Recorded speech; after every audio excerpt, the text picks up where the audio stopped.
하나님이 우리에게 주신 말씀은 고린도전서 15장 3절 4절 말씀입니다.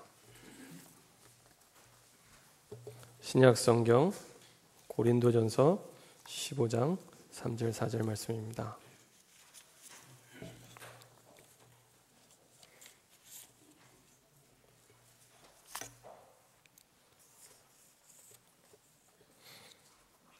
다 같이 한 목소리로 합독하도록 하겠습니다. 내가 받은 것을 먼저 너희에게 전하였노니 이는 성경대로 그리스도께서 우리 죄를 위하여 죽으시고 장사 지낸 바 되셨다가 성경대로 사흘 만에 다시 살아나사. 아멘. 제가 한번 기도하고 말씀 나누겠습니다. 참 좋으신 하나님 감사합니다. 지난 한 주간도 다윗이 누렸던 그 기도의 축복 속에 우리를 인도하여 주시고 함께하여 주심을 감사드립니다. 오늘도 예배드릴 때 주의 영으로 충만케 하사 주의 말씀이 성취되게 하시며 한 주간도 승리할 주의 언약을 붙잡는 시간 될 수 있도록 하나님이 함께하여 주옵소서. 우리 생각 마음속에는 모든 불신앙이 무너지게 하시고 하나님의 나라 복음이 우리의 가는 현장마다 있는 곳마다 임할 수 있도록 인도하여 주옵소서. 감사드리며 예수 그리스도의 이름으로 기도합니다. 아멘. 우리 앞에 옆에 계신 분들과 인사 한번 하겠습니다. 오늘의 기도를 누립시다. 우리 한 번 더 인사하겠습니다. 다윗의 기도를 누립시다. 문제를 만날 때 우리가 대처하는 그 모습이 우리의 진짜 모습입니다. 우리가 큰 문제를 만나고 어려움을 만날 때 어떻게 대처하고 계십니까? 지난주에 말씀 받을 때 다윗은 항상 늘 변함없이 한 가지 방법을 가지고 그 어려움을 이겨냈습니다. 그 방법이 다른 것이 아니라 오늘 하나님과 함께하는 기도의 축복 속에 그 모든 힘들고 어려운 환경들을 이겨냈을 뿐만 아니라 정복하고 그 속에 감추어진 하나님의 축복을 누리는 누림이 있었습니다. 그래서 저와 여러분들이 문제를 만나고 사건을 만나고 어려움을 만났을 때 다른 방법이 아니라 하나님이 나와 함께 하시는구나. 그리고 그 하나님께서 우리 인생의 모든 문제에 대한 모든 사건에 대한 상황에 대한 답을 가지고 계시는구나. 그래서 내가 하나님 만나면 되는구나. 이렇게 생각하시면 됩니다.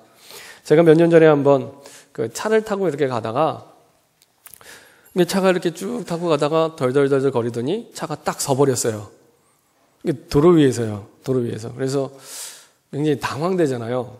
그래서 이제 겨우겨우 이렇게 갓길에 이렇게 차를 세우고 살펴봤습니다. 이상하다. 얼마 전에 정비를 다 확실하게 마쳤는데 왜 차가 가다가 쓸까? 이 생각을 하고 이제 애니카를 불렀죠. 애니카를 불러서 이제 확인해 봤습니다. 근데요, 나중에 알고 보니까 확인해 보니까 기름이 다 떨어진 거예요. 기름 떨어지니까 이게 차가 이렇게 가다가 서게 되는구나. 그때 이제 처음 확인하게 됐습니다. 근데 아무리 좋은 차를 우리가 타고 다녀도 연료가 없으면은 갈 수가 없습니다. 그냥 차는 고철덩어리 뿐입니다. 근데 우리의 기도가 그렇습니다. 하나님이 어마어마한 축복을 우리에게 예비해 주셨는데 그 어마어마한 축복을 기도하지 않으면 누리지 못합니다. 그래서 어려움이 오고 문제가 왔을 때 당황하게 되고 고민하게 되고 낙심하게 되고 이게 꼭 예수 믿기 전의 모습과 똑같습니다. 내가 예수를 믿었는데 차로 따지면 하나님이 우리에게 하나님 자녀의 신분 권세를 주셨다는 것은 어마어마한 최고급 벤츠 승용차를 주는 건 다름없는데 이거는 마음껏 누리시면 되는데 사실은 연료가 떨어진 거예요. 내가 기도가 끊어지면 그렇게 됩니다. 어마어마한 축복이 와 있음에도 불구하고 사실은 문제만 보이고 어려움만 보이고 상황만 보이고 그걸 이길 수 있는 길이 보이지 않습니다. 다윗은 그래서 그 어려움을 이길 수 있는 방법을 너무나 잘 알고 있었습니다. 그래서 항상 변함없이 어떤 문제를 만나든지 다윗은 그 환난을 이긴 방법은 오늘의 기도였습니다. 내일도 아니고 과거에 했던 것도 아니고 오늘을 기도로 놓치지 않고 누리는 사람이었습니다. 그래서 다윗은 아침이 달랐고 다윗의 밤은 달랐습니다. 그렇죠? 하루를 시작하면서 시편 5편 3절에 있는 말씀대로 하나님을 바라보면서 하루를 시작하고요. 그리고 하루를 마무리할 때도 하나님을 바라보면서 마무리하죠. 다윗이 왕인데 얼마나 바빴겠습니까? 왕도 아닌 우리도 너무 바쁜데, 그렇죠? 왕도 아닌 우리도 얼마나 바쁩니까? 너무 바빠서 말씀 볼 시간도 없고 기도할 시간도 없고 그런데 다윗이 왕인데요. 한 나라를 움직이는 왕인데 아침에 일어나서 가장 먼저 한 일이 하나님 바라보는 일이었습니다. 이게 다윗이 온 세상 가운데 가장 위대한 왕이 될 수 있는 최고의 방법이었습니다. 다윗이 원래 위대한 사람이 아니고, 다윗이 원래 대단한 사람이 아니고, 다윗은 원래 우리에서 양을 치던 그런 목동이었어요. 그런 목동이 어떻게 위대한 왕이 되겠습니까? 그것은 다윗이 위대해서가 아니라 다윗을 위대하게 만드는 그 하나님이 함께 하셨기 때문에 위대한 인생과 위대한 왕이 될 수 있었습니다. 그래서 다윗은 모든 것을 기도로 시작하고요. 모든 것을 기도 속에서 했습니다. 이게 다윗이 모든 것을 이기는 하나님의 방법이었습니다. 거기에 대해서 하나님은 어떻게 응답을 주셨냐? 모든 것을 이길 힘을 다윗에게 주셨습니다. 참 감사하죠. 다윗은 아무 배경도 없고 아무 능력도 없는데 모든 것을 이기는 힘을 하나님을 통해 얻게 되고 누리게 됐습니다. 특별히 다윗은 그냥 기도하는 사람이 아니라 가장 자신에게 필요한 게 무엇인지를 알고 있었습니다. 특히 문제를 만나면, 특히 사건을 만났을 때, 어려움을 당했을 때 나에게 가장 필요한 것이 무엇인지를 정확히 알고 있었습니다. 그래서 늘 변치 않고 기도 속에서 모든 응답을 누리게 됩니다. 마찬가지로 내가 필요하다는 것은 내 인생의 가치를 거기에 두고 있다는 뜻입니다. 그래서 다윗의 인생의 가치는 가장 중요한 비밀이 그 기도 속에, 특별히 그냥 기도가 아니라 분명하게 복음을 가지고 복음을 누리는 기도였습니다. 그래서 복음의 가치를 깨달은 사람이었고 복음의 가치를 알고 기도하는 사람이었습니다. 얼마나 많은 사람이 기도했겠습니까? 그렇죠? 그 시대에 많은 사람이 기도했는데 성경 속에서는 다윗이 응답받은 얘기가 나옵니다. 그 이유가 뭐냐? 가장 정확하게 복음을 알고 깨달은 그 사람이 기도했기 때문에. 그래서 그 응답의 축복 속에서 그 증거로 성경으로 기록에 남아 지금까지 우리에게 전달이 됩니다. 그래서 응답받는 사람들의 특징은 다른 게 아니라 많은 사람들이 기도하지만 응답받는 사람이 있고 받지 못하는 사람이 있는데 복음을 정확히 알고 복음을 붙잡고 기도하는 사람입니다. 그 복음을 붙잡고 기도하는 그 사람을 통해서 하나님은 역사하셨고 응답을 주셨습니다. 그래서 저 여러분들이 조금만 마음에 복음을 담고 기도를 시작하시면 됩니다. 그럼 첫 번째로 어떻게 복음을 마음에 담고 기도할 수 있겠습니까? 먼저 정말로 복음이 필요한 세상이 보여야 됩니다. 특별히요, 복음이 정말 필요한 어두운 세상. 요새는 자고 일어나면 뉴스 보기가 참 겁나는 게 자고 일어나면 누가 칼에 찔렸대요. 자고 일어나면.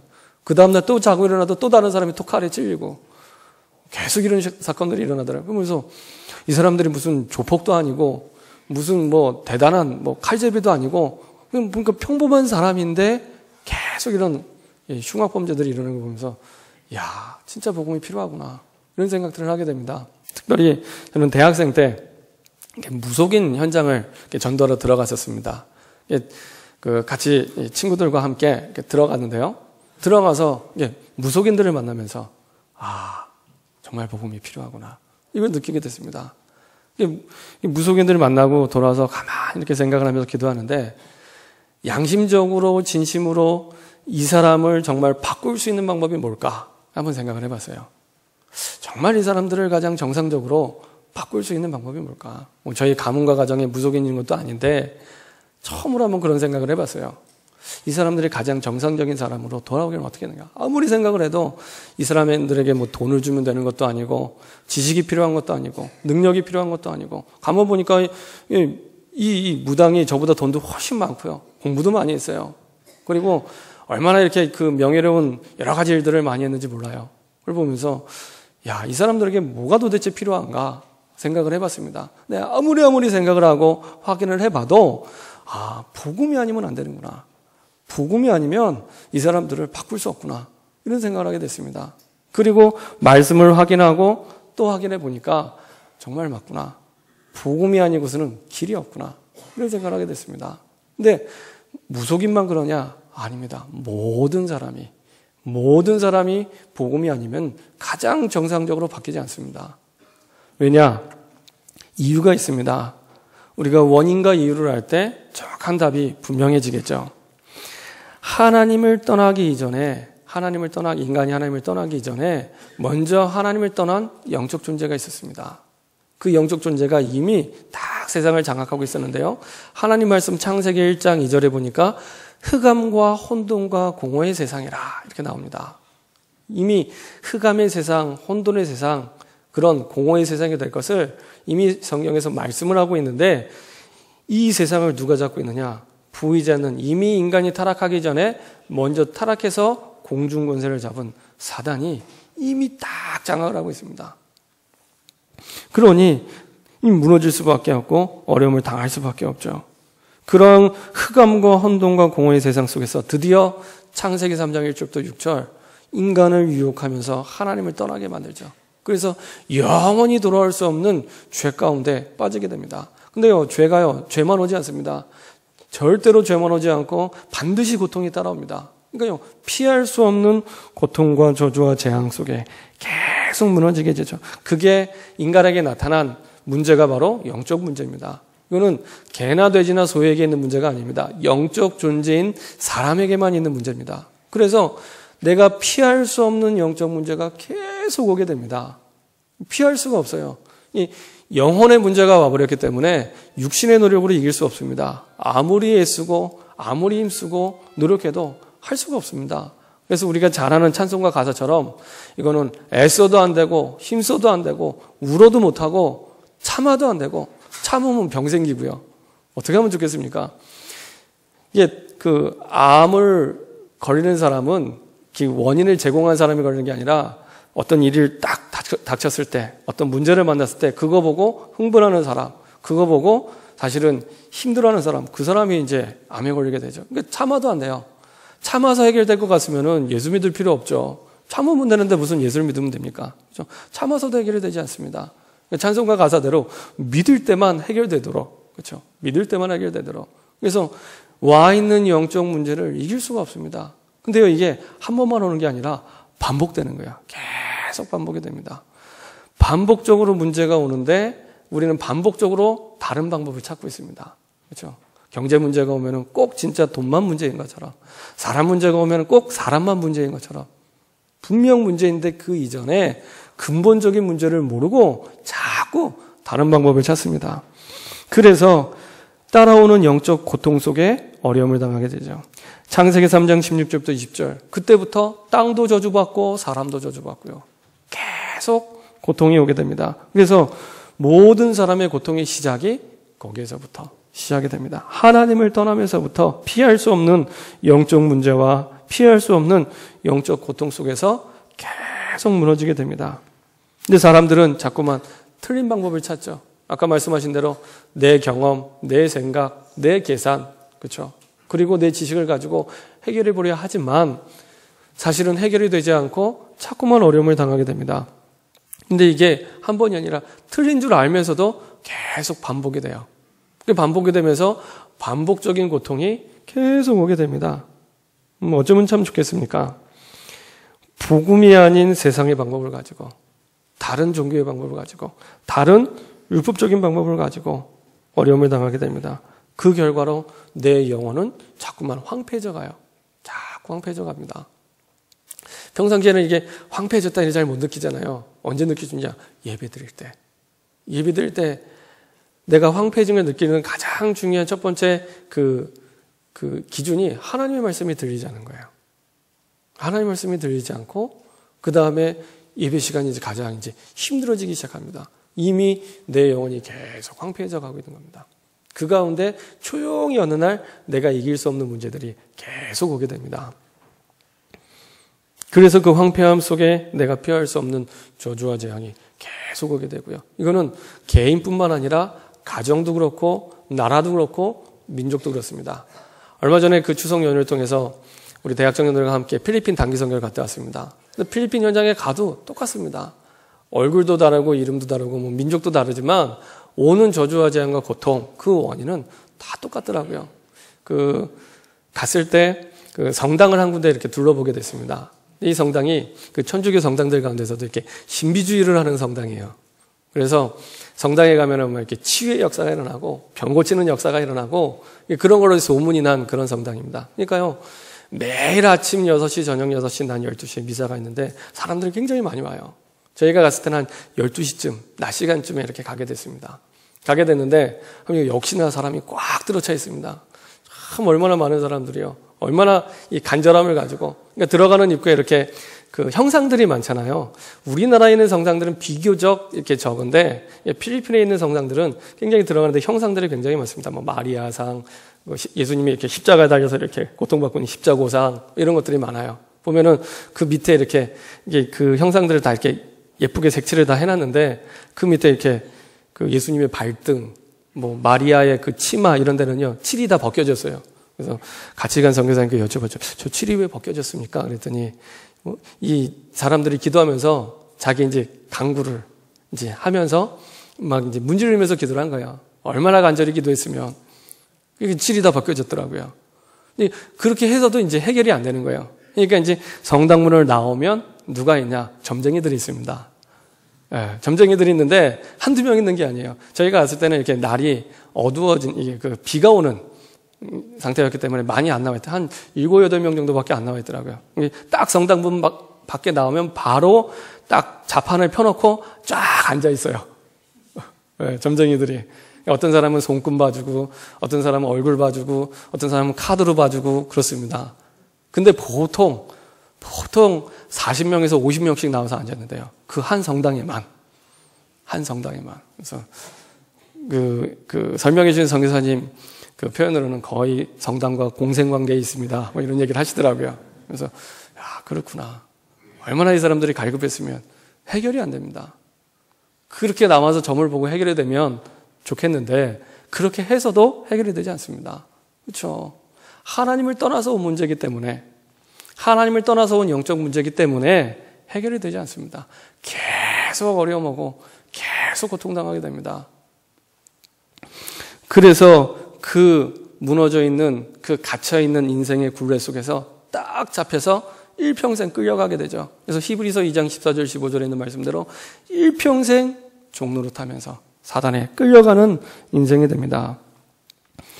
그래서 그 현장을 볼 때 정말 복음이 필요하구나. 복음이 아니면 안 되구나.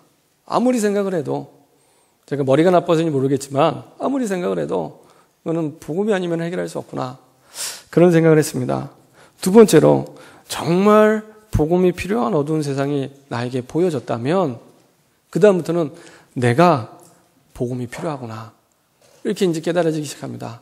다른 사람이 아니라 나에게 복음이 필요하구나. 그래서 오늘 보았던 말씀 가운데 15장 3절에 보니까요. 바울이 지금 고린도 교회에 편지를 보내면서 말씀하고 있죠. 내가 받은 것을 먼저 너희에게 전하였노니 이렇게 말씀하고 있습니다. 어느 날 갑자기 바울이 툭 떨어진 게 아니라 바울이 복음을 먼저 받은 거예요. 그 받은 복음을 다시 고린도 교회에 전하게 되죠. 그래서 나에게 복음이 필요하구나. 내 환경이 지금 어렵고 내가 만나는 사람이 어려운데 내가 복음을 받고 내가 바뀌면 그 환경도 바꿀 수 있고 사람도 바꿀 수 있습니다. 중요한 것은 내가 복음을 받을 때 나에게 복음이 필요하구나. 그 사실을 깨달을 때 그때부터 바뀌어지기 시작합니다. 그래서 하나님의 말씀 속에서 나에게 복음이 필요함을 깨닫게 되죠. 그 내용이 무엇입니까? 오늘 내용이 잘 나와 있죠.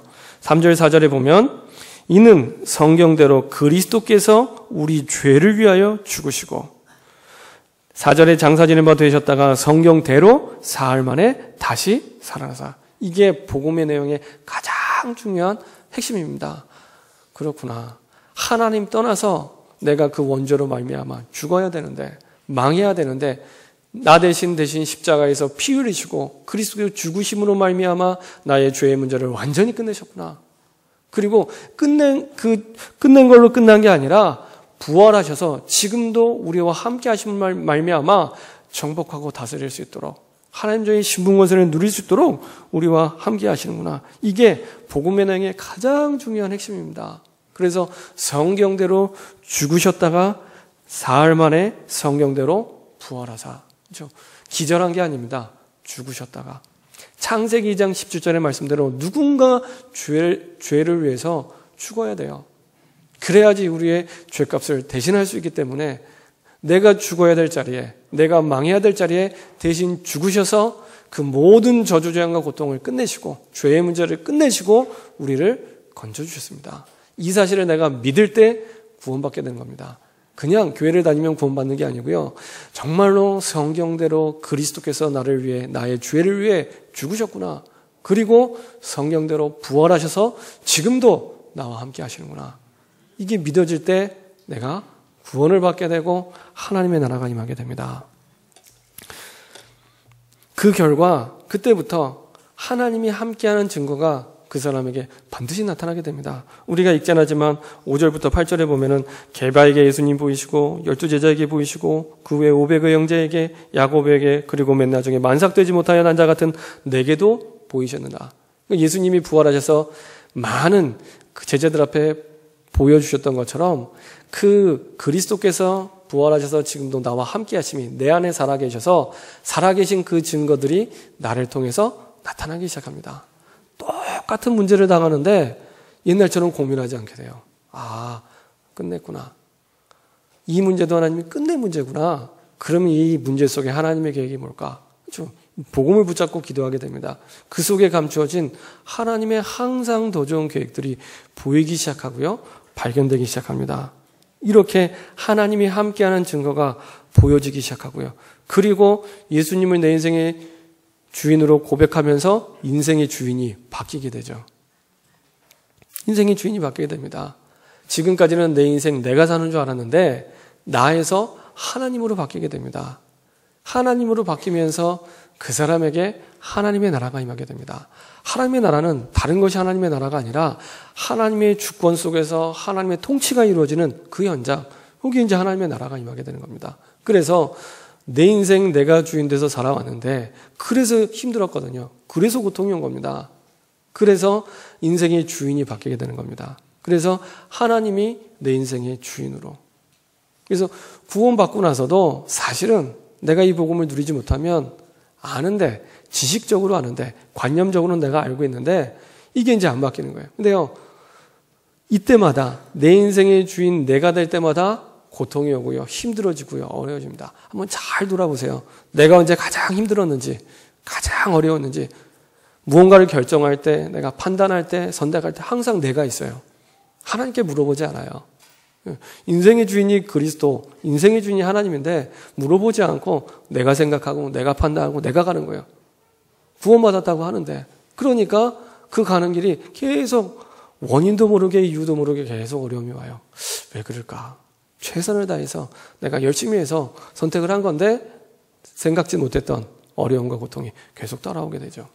그것은 내 인생에 내가 주인 돼서 그래서 따라오는 고통입니다. 주인이 바뀌면 됩니다. 그래서 예수님이 공생애를 시작하면서 처음으로 일으켰던 기적이 요한복음 2장의 그 가나의 혼인잔치입니다. 그래서 가나의 혼인잔치의 주인이 그 잔치집 주인에서 예수님으로 바뀔 때 물이 변하여 포도주가 되는 그런 기적이 일어나게 되죠. 이게 가장 먼저 일어난 예수님의 공생애 가운데 가장 먼저 일어난 기적입니다. 그게 주인이 바뀔 때 그런 응답들이 나타나기 시작합니다. 예수님을 영접했다는 것은 내 인생의 주인이 바뀌었다는 겁니다. 그래서 한 번만 내가 중요하게 판단하고 선택할 때 질문해 보세요. 하나님께. 하나님, 정말로 하나님 내가 이 판단하고 선택하는지 하나님의 뜻에 맞습니까? 하나님이 원하는 겁니까? 그러면 됩니다. 그럼 어떤 길을 가든지 가장 좋은 길로, 가장 좋은 응답으로 하나님 인도해 주십니다. 한 번만 질문하시면 됩니다. 그래서 주인이 바뀌고요. 그때 하나님의 나라가 임합니다. 이때부터 우리 인생을 사로잡고 있는 모든 굴레에서 빠져나오게 됩니다. 그렇죠? 이것이 복음 속에 감추어진 하나님의 축복이요 응답입니다. 미국 사람 가운데 수잔 앤더슨이라는 사람이 있습니다. 이 사람은 신앙생활하는 사람이었는데요. 신앙을 평상시 열심히 잘하다가 어느 날 수술을 받게 됐습니다. 병원에 가서 이게 수술을 받게 됐는데 수술을 받다가 이 수술이 잘못돼서 실명하게 됐습니다. 눈이 멀게 된 거예요. 참 어쩌면 좋겠습니까? 실명하고 이제 집에 돌아오게 됐고요. 이제 남편과 함께 이제 하루를 잘 보내고 지내게 됐습니다. 출근하고 돌아왔는데 그날 밤에 이제 남편이 얘기한 거예요. 내일부터는 당신 혼자 출근하고 가라고 얘기를 한 거예요. 그러니까요, 이 수잔 앤더슨의 사람이 너무 낙심하게 된 거예요. 아니 이럴 수가 있나. 내가 눈이 멀고 장님이 된 거를 이 사람이 알고 있는데 나보고 혼자 가라니. 배신감을 느끼면서 이제 마음에 오기가 생겨요. 좋다. 내가 지팡이 짚고 혼자라도 가겠다. 이 생각을 하고 마음에 담고 이제 그 다음날 혼자서 막 출근을 했습니다. 그래서 이리 부딪히고 저리 부딪히면 이제 갔죠. 그렇게 몇 개월 동안을 계속 이제 장님인 상태로 이제 다니게 됐습니다. 어느 날 이제 버스를 딱 타서 늘 타던 버스를 타서 올라가는데 그 버스 기사가 이제 말하는 겁니다. 부인은 참 좋으시겠습니다.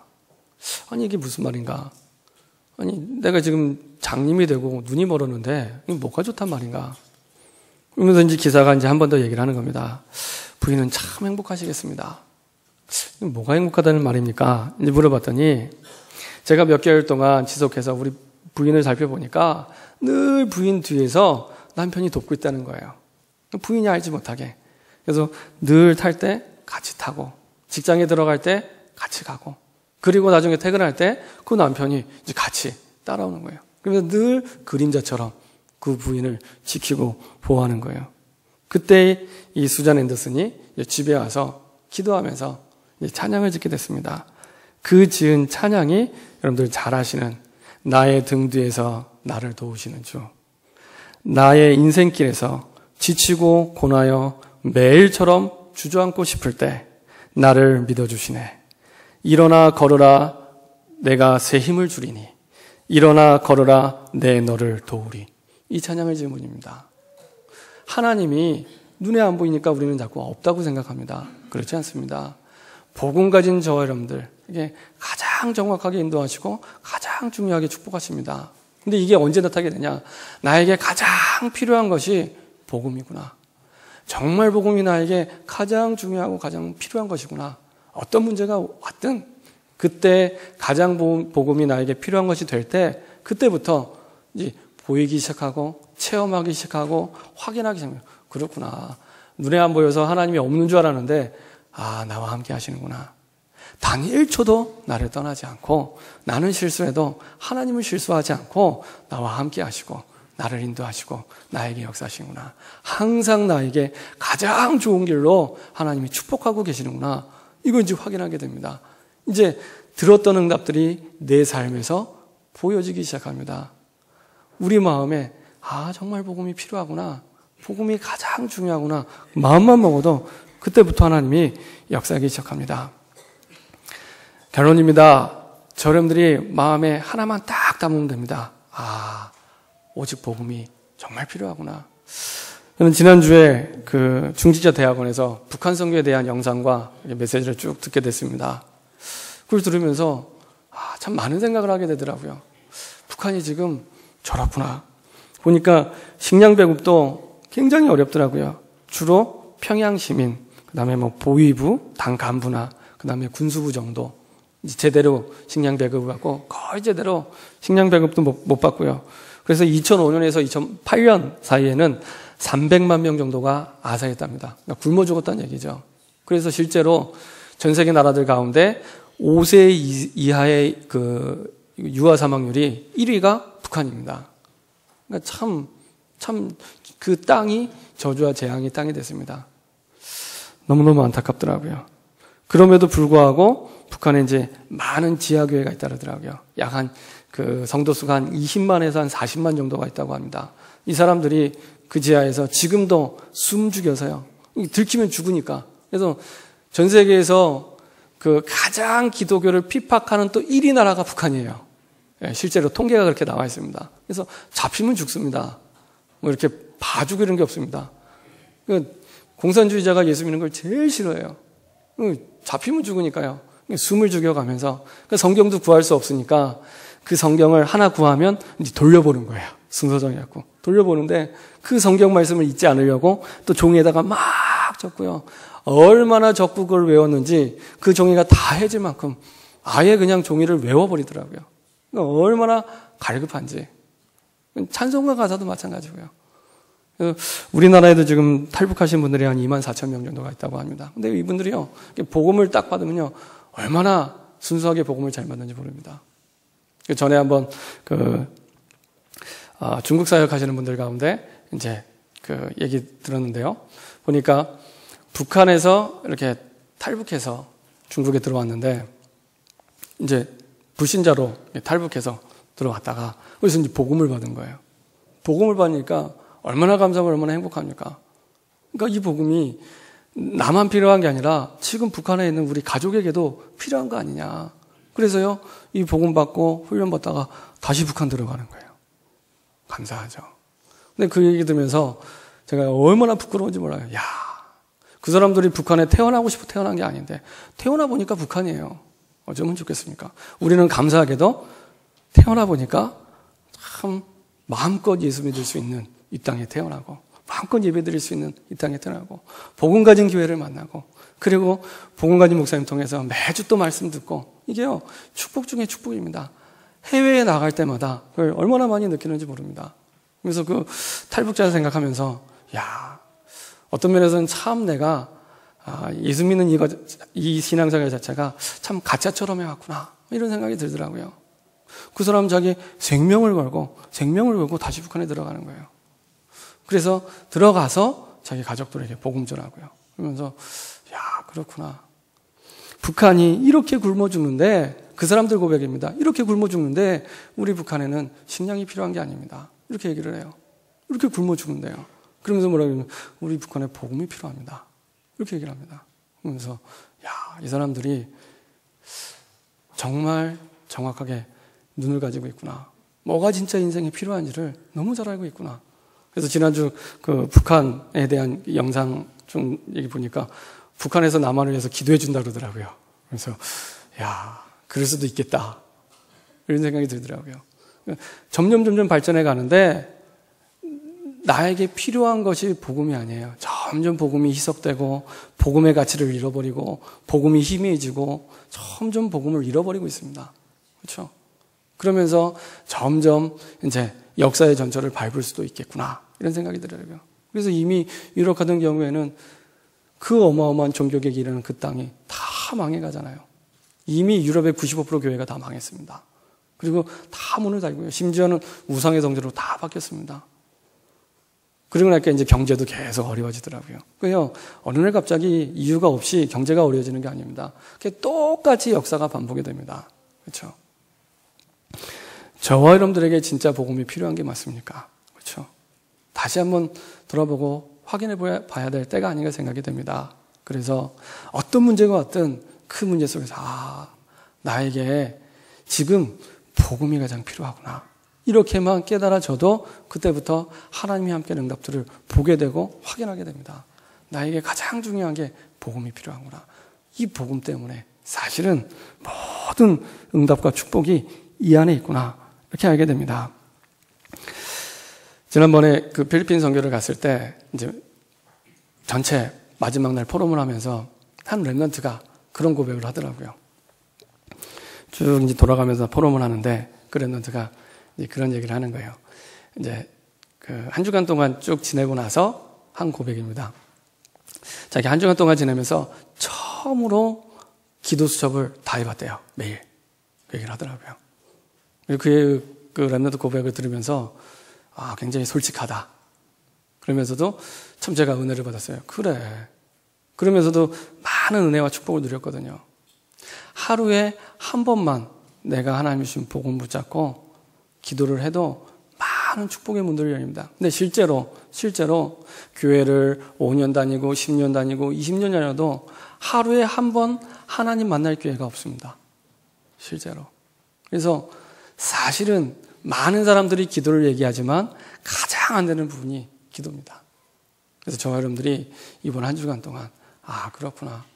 예수님께서 그리스도로 이 땅에 오셔서 나의 모든 죄를 완전히 끝내시고 그러면서 그 죄에서 나오는 모든 고통과 모든 문제를 끝내시고 나를 건져주셨구나.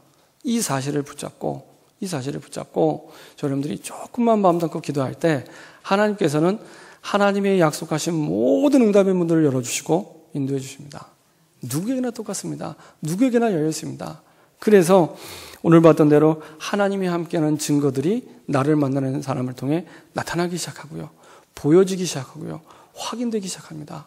그때부터 그렇게 바뀌지 않았던 내 삶의 상황들이 바뀌어지기 시작합니다. 뿐만 아니라 그렇게 저 사람이 바뀌었으면 좋겠다는 그런 사람들 있잖아요. 그 열쇠를 내가 가지고 있습니다. 그렇죠? 내가 바뀔 때 이제 그 사람이 바뀌기 시작하는 거예요. 그리고 그 환경도 바뀌기 시작합니다. 그래서 다른 사람에게 복음이 필요한 게 아니라 나에게 복음이 필요한 겁니다. 나에게 복음이 필요하고 그 복음 붙잡고 기도하는 내가 될 때 그때부터 내 환경에 가지고 있는 모든 굴레 그리고 모든 문제들에서 벗어나게 되고 누릴 줄 믿습니다. 이렇게 응답을 누리는 저와 여러분 됐으면 좋겠습니다. 기도하겠습니다. 하나님 감사합니다. 우리가 아직 죄인 되었을 때 우리를 구원하여 주셔서 하나님의 자녀 삼아 주시고 영원한 복의 근원으로 우리를 축복하여 주심을 감사드립니다. 이러한 축복과 응답을 받았는데 하나님 우리의 영혼의 눈을 여사 복음이 필요한 세상을 보게 하시고 그 가운데 복음이 필요한 나를 보게 하시고 그 가운데 하나님과 함께하는 최고의 복음 누리는 기도 속으로 들어갈 수 있도록 인도하여 주옵소서. 그래서 내가 가는 현장마다 있는 현장마다 하나님이 기뻐하는 하나님의 주권은 이루어지는 하나님의 통치가 이루어지는 하나님의 나라가 임할 수 있도록 주님이 인도하여 주옵소서. 다시 한번 내 인생의 주인이 그리스도됨을 고백하며 하나님의 나라의 복음을 누리는 증인으로 우리 삶 가운데 현장 가운데 설 수 있도록 주님이 축복하여 주옵소서. 감사드리며 주 예수 그리스도의 이름으로 기도합니다.